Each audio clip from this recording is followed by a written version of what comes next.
Saudi ജയിലിൽ കഴിയുന്ന അബ്ദുൾ റഹീമിന് തടവ് 20 വർഷം തന്നെയാണ്. കീഴ്ക്കോടതി വിധി അപ്പീൽ കോടതി ശരിവെച്ചു. 19 വർഷം പിന്നിട്ടതിനാൽ മോചനം അനുവദിക്കണമെന്ന ആവശ്യം അതേസമയം അംഗീകരിച്ചില്ല. സുരേഷ് വെള്ളിമുറ്റം ചെയ്യുന്നത്. സുരേഷ്, കുടുംബത്തിന്റെ നിയമ പോരാട്ടത്തിന് ആശ്വാസമാകുന്നില്ല. എന്താണിപ്പോൾ കീഴ്ക്കോടതി ഉത്തരവ് ശരിവെച്ചുകൊണ്ട് മേൽക്കോടതിയിൽ നിന്ന് വരുന്ന വിധി? അതെ, ഇതിൽ നേരത്തെ പ്രതീക്ഷ സൂചിപ്പിച്ചതുപോലെ നിരാശയേക്കാൾ ഒരുപക്ഷെ ഇതിനൊരു പ്രതീക്ഷ എന്നുള്ള രീതിയിൽ ഈ വിധിയെ നമുക്ക് കാണാം.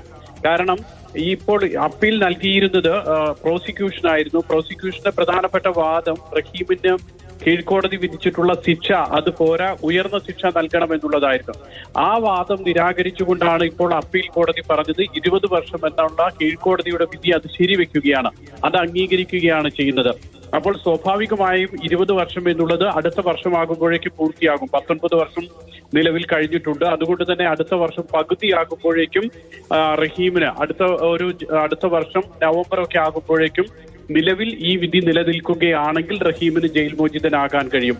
അല്ലാതെ ഈ പ്രോസിക്യൂഷന്റെ വാദം അംഗീകരിച്ചുകൊണ്ട് ഒരുപക്ഷെ ഉയർന്ന ശിക്ഷ നൽകിയിരുന്നുവെങ്കിൽ കാര്യങ്ങളെല്ലാം കൈവിട്ടുപോയനെ.